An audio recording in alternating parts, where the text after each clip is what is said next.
Selamat datang di channel Simar Imam. Sembari mendengarkan tinggalkan like dan komentarnya bosku. Jangan lupa pasang headset kalian. Siapkan kopi dan camilan. Lupakan pahitnya kehidupan. Mari kita dengarkan sambil rebahan. Bab 215. Memikirkan ini, Su Junwan berdiri diam. Saya akan menyelesaikan akun dengan anak ini nanti. Tentu. Dia masih memiliki beberapa keraguan di hatinya. Tahu seni bela diri. Memahami obat. Sekarang, bahkan Nona Gu dari gerbang Yexing memperlakukannya dengan sopan. Siapa si orang ini?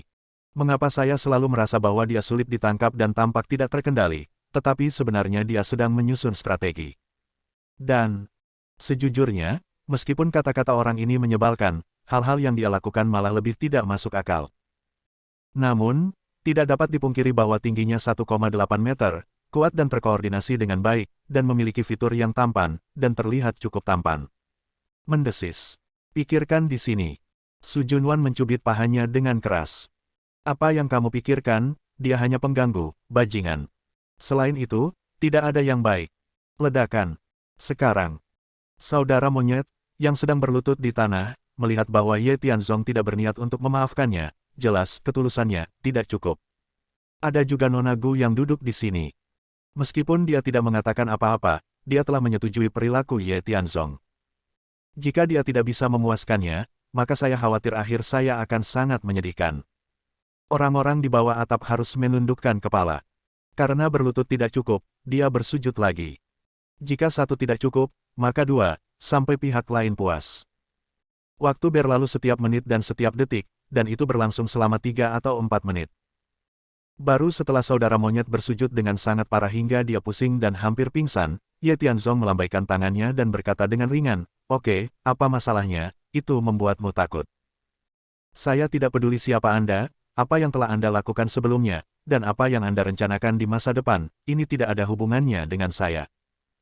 Aku datang ke sini hari ini untuk menyewa toko, jadi Bos Wang dan aku telah mencapai kesepakatan secara pribadi, dan sekarang kita akan menandatangani kesepakatan.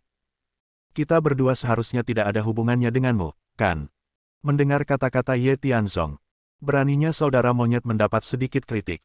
Dia mengangkat kepalanya sedikit dan melirik Nona Gu yang juga acuh tak acuh. Dia mengangguk putus asa dan berkata tanpa mengucapkan sepatah kata pun, "Ya, Tuan Ye, Anda ingin menyewa toko. Siapa itu? Berani berhenti, ini urusan pribadimu, aku pasti tidak bisa terlibat, tidak bisa terlibat. Kalau begitu, Bos Wang, apakah kamu masih akan menyusahkannya di masa depan? Jangan mencarinya, jangan mencarinya.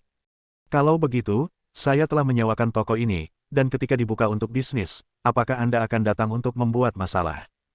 Jangan beraninya kamu datang membuat masalah. Jika kamu mengizinkanku, aku pasti akan membawa orang untuk memberi selamat padamu, membuatmu populer, dan melakukan publisitas." Beberapa mempertanyakan. Kakak monyet hampir menyetujui semuanya. Penampilan merendahkan diri, wajah budak anjing yang utuh. Setelah itu, Ye Tianzong menyapa Bos Wang, menandatangani perjanjian di depan semua orang, dan setelah membayar deposit, Ye Tianzong berkata dengan lantang kepada kerumunan yang berdiri di depan pintu, "Semuanya, saya baru saja menyewa toko ini. Dekorasinya telah ditingkatkan, dan ketika toko baru resmi dibuka, semua orang boleh bergabung dengan kami. Hei, pasti. Jangan khawatir, semua orang pasti akan datang saat itu. Pergi, pergi, hati-hati jangan sampai menjadi sasaran." Semua penonton ini bubar seperti burung dan binatang buas, dan tidak ada yang berani memprovokasi Ye Tianzong dengan mudah, karena takut disakiti oleh ikan di kolam. Bos Wang pergi dengan tergesa-gesa setelah menandatangani perjanjian. Sedangkan untuk kakak monyet, di bawah pengaturan Mes Gu, dia pergi dari sini bersama dua adik laki-lakinya yang terluka. Mes Gu tidak berani pergi. Lagi pula, ketika dia mengetahui bahwa Ye Tianzong ada di sini dan perlu berkomunikasi dengannya. Dia tahu betul di dalam hatinya bahwa kemalangan ini tidak dapat dihindari, jika tidak, itu akan membawa konsekuensi yang lebih buruk. Dia hanya bisa tinggal di sini dan menjelaskan semuanya dengan jelas. Nona Gu, yang biasanya stabil seperti gunung, gelisah seperti anak kecil yang telah melakukan kesalahan saat ini.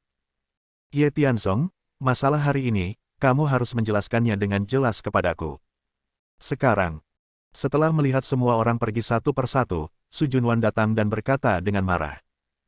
Jika dia tidak mengetahui latar belakang Su Junwan, dia mungkin sangat kesal dengan tindakan pihak lain saat ini. Namun, tidak perlu terlalu kasar dengan wanita. Setelah berpikir sejenak, hal yang paling mendesak sekarang adalah melakukan hal yang benar. Jadi, dia menarik napas dalam-dalam dan berkata dengan senyum tipis, "Nona Su, saya akan memberitahu Anda tentang masalah ini nanti.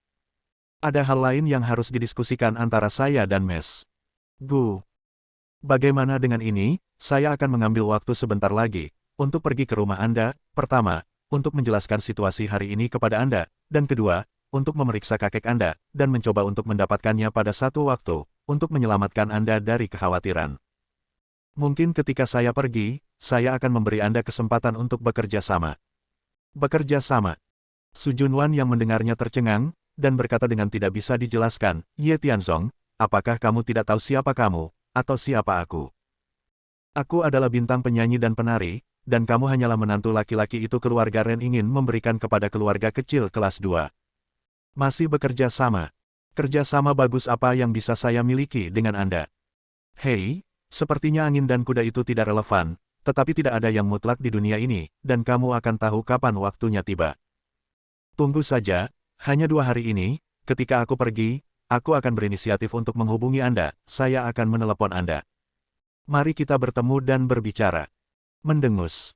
Su Junwan masih memiliki pengumuman di sore hari, dan dia tidak punya waktu untuk menghabiskan waktu di sini bersama Ye Tianzong.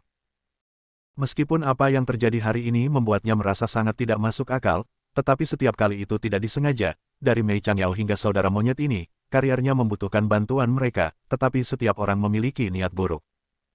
Tetapi setiap kali saya bertemu Ye Tianzong, mereka tidak hanya menyelesaikan masalah mereka dengan lancar, tetapi saya juga bisa lolos begitu saja. Berbicara. Pihak lain membantunya secara tidak sengaja. "Aku menunggumu. Jika kamu tidak datang kepadaku setelah 2 hari, maka aku pasti akan datang kepadamu. Atau, untuk menemukan istrimu. Aku yakin istrimu tidak tahu tentang hal-hal buruk yang kamu lakukan di luar." Tapi Ye Tianzong, yang masih tersenyum, matanya langsung menjadi dingin. "Apakah ini untuk memberitahu istrimu sendiri? Meskipun saya tegak dan tidak takut pada bayangan miring, bagaimanapun, Ren Yurou pada dasarnya terlalu sensitif, tidak perlu hal-hal yang tidak perlu." Jadi, kata-kata Su Junwan sekarang agak melanggar intinya, tapi sebelum dia bisa membantah, Su Junwan mendengus dingin dan segera pergi dari sini. Dalam sekejap mata, di toko besar, hanya Ye Tianzong dan Mes Gu yang tersisa. "Tuan Ye, saya akan pergi dan menutup pintu dulu. Adapun kita berdua, kita bisa bicara pelan-pelan. Hari ini, aku pasti akan memberitahumu segalanya, dan aku tidak akan pernah berhenti berbicara." Nona Gu menarik napas dalam-dalam, dan dia tahu betul di dalam hatinya bahwa itu adalah berkah atau kutukan, dan tidak ada cara untuk menghindari bencana. Sekarang mereka ada di sini, dia tidak perlu khawatir, jika dia menyinggung pihak lain karena ini, dia bersedia menanggung akibatnya. Tetapi jika dapat dinegosiasikan dengan sukses, itu tidak hanya akan menyelesaikan kesalahpahaman antara 2 orang, tetapi bahkan membentuk aliansi ofensif dan defensif dengan mulus di atas kubu musuh bersama. "Oke, kamu pergi dan tutup pintunya." Ye Tianzong sedikit mengangguk. "Awalnya, saya berencana pergi ke markas grup Zongheng pada sore hari setelah menyewa toko. Namun, beberapa hal tertunda, dan saat itu sudah tengah hari, dan komunikasi dengan Mes Gu juga merupakan hal yang relatif penting. Selesaikan dia dulu, lalu koordinasikan dengan grup Zongheng, dari segi waktu, harus ada waktu." Namun, pada pukul 6 sore, dia harus bergegas pulang untuk melaporkan situasi tersebut kepada istrinya, dan dia dapat memulai pembangunan kapan saja. Tentu saja. Soal tinggal di villa besar, ini juga menjadi masalah yang perlu diselesaikan, seharusnya tidak ada perubahan besar. Segera, Mes Gu pergi untuk menjaga pintu. "Nyalakan lampunya." Keduanya duduk saling berhadapan, Ye Tianzong tersenyum dan menatap Nona Gu. Setelah keduanya terdiam beberapa saat, dia tiba-tiba berkata, "Nona Gu, meskipun yang ingin kita bicarakan adalah aliansi kita dan ibu mertuaku, grup kecantikan. Namun, saya punya permintaan pribadi, saya pikir, karena kita membicarakan banyak hal dan bekerja sama, kita harus jujur satu sama lain, Topengmu. Jika orang lain mengajukan permintaan seperti itu kepada saya, jika itu adalah pemimpin, saya akan mengundurkan diri, jika itu adalah bawahan, saya akan membunuhnya. Namun, karena inilah yang dimaksud Tuan Ye, untuk menunjukkan ketulusan saya bersedia melepas topeng saya dan berbicara terus terang dengan Anda, hanya berharap tidak menakut-nakuti Anda. Mendengar ini, Ye Tianzong terkejut. Takut. Mungkinkah memakai topeng bukan untuk keren, tapi untuk menutupi tanda tertentu? Dia telah melihat semua darah dan darah di medan perang, dan sebenarnya tidak ada yang bisa membuat Ye Tian merasa ketakutan. Tetapi, Gu mengangkat topengnya di sini, dan ketika dia melihat wajah asli pihak lain dengan jelas, sejujurnya, Ye Tianzong menyesal memiliki ide barusan. Bahkan makanan yang saya makan tadi malam, saya hampir memuntahkannya. Ini tidak sesederhana jelek, itu menjijikkan. Nona Gu ini, kecuali matanya, sisa tempat semuanya terbakar, dan, setelah bertahun-tahun, tetapi belum sembuh, tetapi peradangan berulang dan bernanah, seluruh wajah sudah cukup untuk mendistorsinya. Sekarang, Ye Tianzong masih bisa melihat dengan jelas darah merah di dalamnya, dan bahkan di udara, masih ada bau asam. Tuan Ye, maaf telah menyinggung Anda. Nona Gu tampak menyesal, dan tanpa sadar ingin memakai topeng, tetapi Ye Tianzong menahan perutnya yang bergolak, dan setelah memblokir tindakannya, dia berkata dengan ringan, tidak apa-apa, mari kita berhenti di situ, poin kita berdua adalah untuk membicarakan hal-hal lain tidak masalah. Namun, melihat penampilan Anda, tiba-tiba saya punya ide, jika Anda bekerja sama dengan baik dengan saya, mungkin saya bisa membantu Anda menyelesaikan masalah di wajah Anda. Petik 2. Apa? Nona Gu, yang mendengarnya, mengangkat alisnya dan menatap Ye Tianzong dengan tidak percaya. Tetapi setelah dia mendapatkan kembali ketenangannya, Gu tidak bisa menahan tawa pada dirinya sendiri, menggelengkan kepalanya sedikit dan berkata, Tuan Ye bercanda, saya tahu situasi saya sendiri. Saya telah berkonsultasi dengan banyak dokter, baik pengobatan Tiongkok maupun Barat. Tapi jangankan pemulihan, meski belum ada tanda-tanda perbaikan, saya tidak ingin terlalu terjerat dengan situasi ini, mari kita kembali ke bisnis, bagaimana menurut Anda? Tidak masalah. Ye Tianzong tahu bahwa makanan harus dimakan sedikit demi sedikit, dan hal-hal harus dilakukan selangkah demi selangkah, jadi tidak perlu terburu-buru. Bahkan, luka di wajahnya bisa menjadi alasan yang bagus untuk dirinya sendiri untuk menahan pihak lain. Sama seperti Su Junwan, jika bukan karena penyakit kakeknya, saya khawatir dia akan berhenti berbicara dengannya, apalagi berpura-pura menyelamatkannya. Bab 216. Gu, izinkan saya bertanya, kami setuju di awal, Anda dan sekte Anda mencapai kesepakatan, dan hari berikutnya, Anda telah menyelesaikan panggilan telepon dan menjelaskan niat investasi Anda. Memiliki dana sebesar 100 juta, untuk orang biasa bagi Anda, itu mungkin jumlah yang sangat besar, tetapi bagi Anda Ye Xingmen, itu hanya setetes air dalam ember, gerimis. Ye Tianzong menatap Gu, menghadapi wajah yang sangat jelek ini, meskipun dia merasa sangat tidak nyaman, tetapi dia masih mencoba yang terbaik untuk menekan gejolak di perutnya, dan melanjutkan, tapi, dana 100 juta Anda tertunda. Grup kecantikan belum sempat melihat sekilas, jadi ingin sekali meminta ibu mertua untuk menyewa ruang kantor terlebih dahulu, dan karena alasan keuangan, masih perlu menggadaikan salon kecantikan, jangan bilang tidak. Saya tidak tahu tentang masalah ini, kecuali jika Anda menganggap saya, Ye Tianzong, bodoh. Mendengar kata-kata Ye Tianzong, Nona Gu menarik napas dalam-dalam, hari ini cepat atau lambat akan datang, dan harus dihadapi. Mengenai pertanyaan Ye Tianzong, dia mengangguk tanpa komitmen, dan berkata, saya tahu, tapi saya tidak bisa berbuat apa-apa. Izinkan saya menjelaskan masalah ini kepada Anda. Kami memang mendiskusikannya di awal. Kami menginvestasikan 100 juta yuan untuk membuka salon kecantikan untuk ibu mertua Anda Grup Rias. Tentu saja, jika dapat menghasilkan keuntungan, itu juga merupakan hal yang baik bagi kami.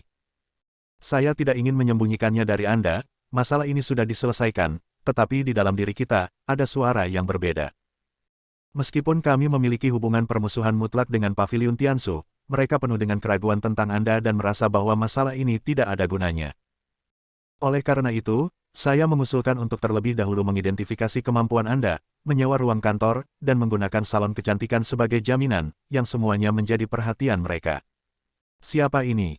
Ini masalah internal kita, saya khawatir saya tidak bisa memberi tahu Anda. Saya hanya ingin mengungkapkan bahwa masalah ini, di bawah mediasi saya pikir, sebaliknya, lupakan saja. Dapat dianggap bahwa air sumur tidak melanggar air sungai, karena harta emas dan perak Zhang Chunqin tidak akan berfungsi, kita akan mencari cara lain. Hahaha. Mendengar ini Ye Tianzong segera tertawa terbahak-bahak. Kemudian dia berdiri, meletakkan tangannya di pinggangnya, dan berjalan mondar-mandir. Suasana hening dan canggung ini membuat Gu merasa tidak nyaman. Faktanya, dia tidak mengetahui situasi Ye Tianzong dengan sangat jelas, tetapi kekuatannya malam itu terlihat jelas bagi semua orang, sangat sedikit orang yang bisa bersaing. Jika dia tidak melaporkan situasinya dengan jelas, Zongmen akan mengirim orang untuk memburunya sejak lama. Nona Gu, ada pepatah yang bagus, mudah untuk mengundang Tuhan, tetapi sulit untuk mengusir Tuhan. Karena kamu sudah setuju, tidak ada ruang untuk penyesalan dalam masalah ini.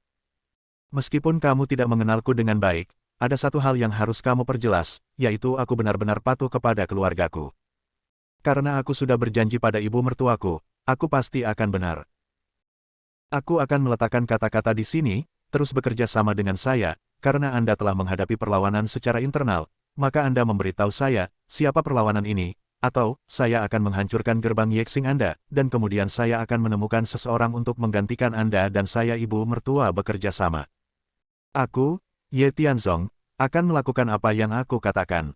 Jika kamu tidak percaya padaku, mari kita coba. Pada akhirnya, Ye Tianzong, yang sangat marah, menamparkan tangan kanannya, membelah bangku di depannya menjadi dua bagian. Ini pencegahan. Nona Gu sangat ketakutan sehingga dia langsung berdiri, mengatupkan bibirnya dan berkata, Tuan Ye, Anda mempermalukan saya. Apakah itu sulit bagimu atau langsung menghalangimu? Singkatnya, sikapku sangat jelas.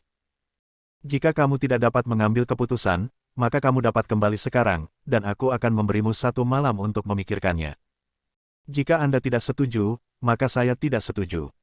Jika perlu melakukannya sendiri, saya akan memindahkan pasukan dari perbatasan utara. Apa? Nona Gu, yang beruntung pada awalnya, tiba-tiba mendengar Ye Tianzong berkata bahwa dia akan memindahkan pasukan dari perbatasan utara. Ini membuatnya merasa ketakutan, menatap Ye Tianzong dengan curiga, dan bertanya, kamu, siapa kamu? Bagaimana dengan orang yang tidak mampu kamu sakiti? Apakah jawaban ini cukup? Gu tidak berani bicara lagi. Saya khawatir, jika berita ini disampaikan kembali, saya yang akan disalahkan. Awalnya saya berharap bisa diselesaikan dengan aman, tapi sekarang situasinya berkembang ke arah yang semakin tidak terkendali. Kekuatan pemblokiran internal, terus terang, bukan tandingan mereka. Jika mereka bisa membunuh orang dengan pisau, itu bisa dianggap sebagai strategi. Setelah beberapa pertimbangan, Gu mengangkat kepalanya dan bertanya, Ye, apa yang akan kamu lakukan jika aku memberitahumu? Bagaimana saya melakukannya, Anda tidak perlu memikirkannya. Kamu hanya perlu memberitahuku siapa pihak lain. Jika aku menyelesaikannya, tidak akan ada lagi suara yang tidak harmonis di antara kamu. Maka kerja sama antara kamu dan ibu mertuaku harus dilanjutkan, dan itu harus sempurna. Adapun yang lain, katakan saja lagi.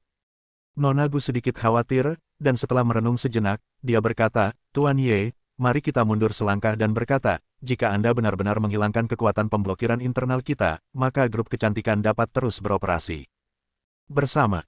Tapi tujuan bersama kita adalah Paviliun Tiansu, apakah Anda punya ide? Paviliun Tiansu, saya telah mengirim seseorang untuk menyelidiki. Sekte ini, selain memiliki keluhan dengan Anda, juga memiliki perseteruan darah dengan saya. Bagaimana, saya katakan begitu, Anda harus merasa nyaman, bukan? Jangan khawatir, jangan khawatir. Faktanya, inilah yang dikhawatirkan Gu. Tidak dapat diterima di dalam sekte untuk bekerja tanpa usaha apapun, dan membayar 100 juta yuan untuk membuat gaun pengantin untuk orang lain. Tapi sekarang dia mendengar jaminan Ye Tianzong, dia juga memiliki cukup detail, jadi dia mengangguk dan berkata, Tuan Ye, saya akan memberitahu Anda tentang orang itu. Jika Anda dapat menanganinya dengan baik, saya akan berkoordinasi secara internal dan melakukan yang baik, grup salon kecantikan dengan sepenuh hati. Adapun berurusan dengan Paviliun Tiansu, saya pribadi berpikir bahwa Anda adalah yang utama, dan kami yang kedua. Bagaimanapun, Anda adalah perseteruan darah. Katakan padaku, siapa itu? Orang ini, di sekte kami, memiliki status yang sama dengan saya. Dalam arti, dia masih kakak senior saya. Hanya saja dia ingin memiliki niat buruk, dan dia ingin berpisah dari sekte. Dia baru-baru ini saya selalu sangat dekat dengan Su Zongming dari persekutuan Chaebol, dan baru-baru ini saya suka pergi ke klub Jiangan ketika saya tidak ada pekerjaan, namanya Bin Kirui. Klub Jiangan menjadi sangat dekat dengan Su Zongming. Dengar sini. Ye Tianzong tidak bisa menahan tawa, ini sangat sulit ditemukan, dan tidak perlu banyak usaha untuk mendapatkannya. Sepertinya dia tidak perlu menemukan pihak lain sendiri, dia dapat mengambil inisiatif untuk mengirimkannya ke pintunya. Sekarang, karena perjanjian yang dinegosiasikan dengan Zhao Chenggong, dia perlu berbicara dengan Su Zongming, dan sekarang, omong-omong, setelah dia dapat memenangkan Bin Qirui, dia dapat menyelesaikan masalah di pihak Mes. Gu, membunuh dua burung dengan satu batu, dan dapatkan yang terbaik dari kedua dunia. Adapun cara pengoperasiannya, Ye Tianzong sudah mengetahuinya dengan baik. Oke, aku mengerti. Hanya 2 hari ini, aku akan menghubungimu setelah aku menyelesaikan Bin Qirui. Selain itu, kamu harus menelepon ibu mertuaku. Baru-baru ini, dia marah karena kejadian ini. Tolong hibur dia. Apakah itu baik-baik saja? Mendengar kata-kata Ye Tianzong, Mesgu mengangguk satu demi satu. Sekarang dia sangat gembira. Mereka tidak hanya dapat menghindari konfrontasi dengan Ye Tianzong, tetapi mereka juga dapat memenangkan Bin Qirui dan menyatukan ketidakharmonisan internal. Pada saat yang sama, dengan bantuan Ye Tianzong, mereka akan memiliki kepercayaan diri yang lebih besar dalam menangani Paviliun Tianshu. Lagi pula, seseorang yang bisa memobilisasi tentara dan kuda di utara jelas bukan orang kecil. Dia tiba-tiba merasa bahwa dia memeluk paha. Tuan Ye, jika tidak ada yang lain, saya pergi dulu. Di pihakmu, aku akan menunggu kabar baik, dan kita akan tetap berhubungan kapan saja. Selesai. Mes. Gu berbalik dan hendak pergi. Tapi Ye Tianzong tiba-tiba berhenti, sedikit ragu, dan akhirnya mau tidak mau berkata, ada masalah lain, masalah pribadi. Aku bisa menyembuhkan wajahmu. Tapi mari kita bicarakan masalah ini setelah fakta. Karena, aku lebih menghargai Anda, jika mungkin, ikuti saya di masa depan, saya dapat memberikan semua yang Anda inginkan. Hehe.